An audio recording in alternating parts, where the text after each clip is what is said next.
Xin chào các bạn. Hôm nay xin chào AD của Faninvestment.biz.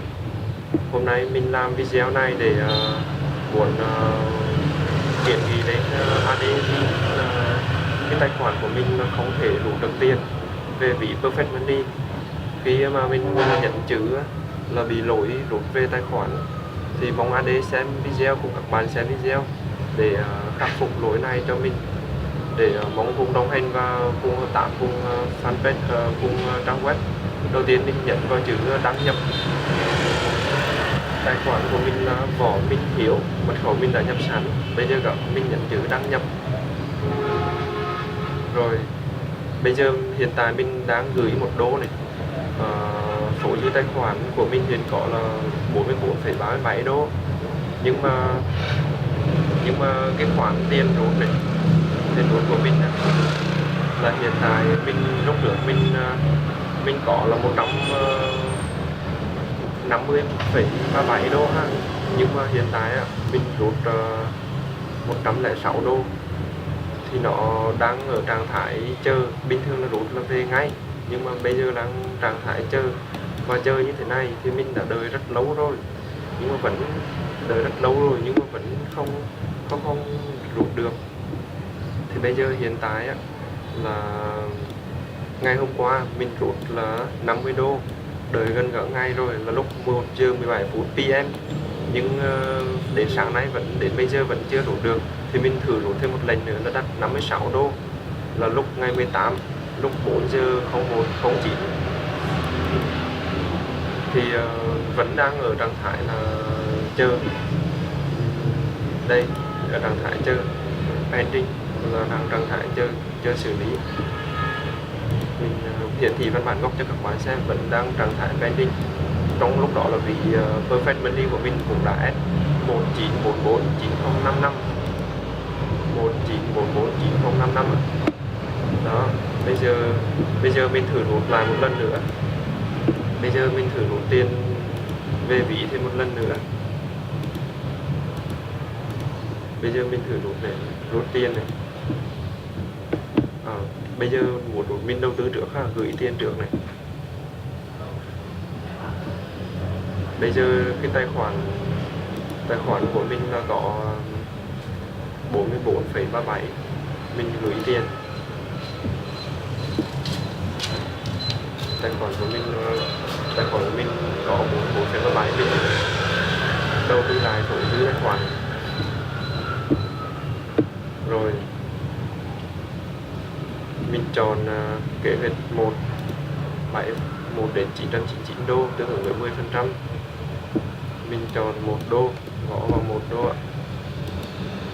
$1 chuyển tiền từ số dư Perfect Money có sẵn trong ví, có sẵn trong tài khoản, nhấn tiêu. Rồi quá trình hủy 11 giờ, không có sẵn. Quá trình hủy ok rồi. Đó, thì bây giờ mình check lại xem, check vào tài khoản. Đây là bây giờ mình lấy được $2 rồi, là đang hoạt động $2.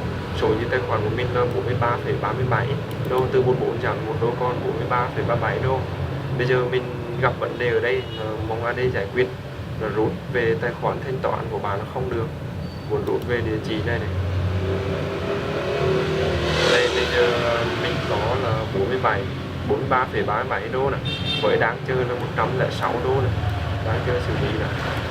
Thì bây giờ mình kích vào đây, mình muốn rút với số đô là bây giờ hiện có là 43 này, mình rút 40 đi, $40 ha. Bây giờ mình nhận chữ yêu cầu.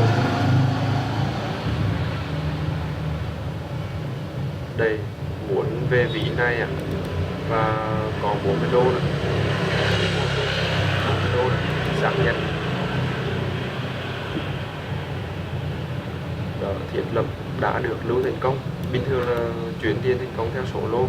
Rồi bây giờ số tiền đang chờ của mình từ $43 ra 40, còn $3,37 là còn số dư trong tài khoản. Và số tiền đang chờ đủ thì lại tăng lên từ $106 thành $146. Nó vẫn đang ở trạng thái chờ. Đó, thì mình đang bị gặp cái lỗi này. mong AD xem xét và sửa đổi cho mình. Mình rất quý cái đồng tiền xương máu của mình đã đầu tư vào, cái số tiền mình đã gửi vào này thì đã gửi một lần là 86 đô, lịch sử gửi này đấy, mình đã nộp là 86 đô. Đấy là tiền đồng tiền xương máu, đồng tiền công sức, đồng tiền bóc vết đá bàn ghế chạy coffee chạy bàn để mà tích góp được số tiền này thì để đầu tư vào đó. Ngày 16 thì mong AD xem xét và hỗ trợ cái lỗi này và cho mình rút. Mình chân thành cảm ơn AD và cảm ơn các web giúp fan web hoạt động tốt và mang niềm vui, niềm hạnh phúc, thành công đến cho tất cả mọi người. Xin chân thành cảm ơn. Mong AD hồi ấm sớm, mong AD hồi ấm sớm và khắc phục lỗi này cho mình để mình tái đầu tư cũng như rút tiền về để trang trải chi phí. Đây, mình chân thành cảm ơn ạ. Bình thường là rút được ngay, nhưng bây giờ là hiện tại đang ở chế độ đang chơi đấy. Rồi, mình năng suất như các bạn.